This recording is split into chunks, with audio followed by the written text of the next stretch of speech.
రస్ Perry గారు అని చెప్పేసి చాలా అద్భుతమైనటువంటి వాక్యాన్ని బోధించారు. ఏం చెప్పారంటే, ఒక్కసారి నువ్వు ఎప్పుడైతే దేవుడిని క్షమాపణ అడిగావో, ఎప్పుడైతే నువ్వు బాప్తిస్మము నీటి మూలంగా నువ్వు జన్మించున్నావో, అప్పుడు ఏమవుద్దంటే నీ పాపాలన్నీ కూడా క్షమించబడ్డాయి. నువ్వు భవిష్యత్తులో నీ చేసే తప్పులు కూడా దేవుడికి క్షమించడం. So it is one and all process అని చెప్పిస్తున్నారు. పాస్టర్ గారు, ఇప్పుడు వరకు నాకు ఒకే భార్య ఉందని ఫీల్ అవుతున్నానండి. మీ వాక్యం నన్ను ఎంత బలపరిచిందంటే ఇంకో ముగ్గురు నలుగురు కూడా నేను చేసుకోవచ్చండి.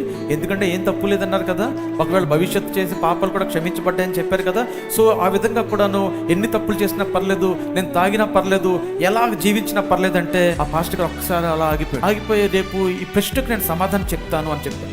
చాలా డాక్టరీన్స్ ఉన్నాయి. ఈ డాక్టరీన్స్ అన్ని ఏం చెప్తుంటాయంటే, ఒకసారి బాప్తిసం తీసుకున్నావు, నిజమే, బాప్తిసం అనేది ఒకేసారి మన జీవితంలో తీసుకుంటాం. కానీ పవిత్రీకరణ అనేది లైఫ్ లాంగ్ ప్రాసెస్. పాపం చేసినప్పుడు, తప్పు చేసినప్పుడు, అబద్ధం చెప్పినప్పుడు ఖచ్చితంగా కూడా దేవుడితో నువ్వు సమాధానం పొందుకోవాలి. ఆ విధంగా సమాధానం పొందుకున్నప్పుడు మాత్రమే నీ జీవితంలో శాంతి స్థాపించబడుతుంది. ప్రైజ్ గాడ్, హల్లెలూయా.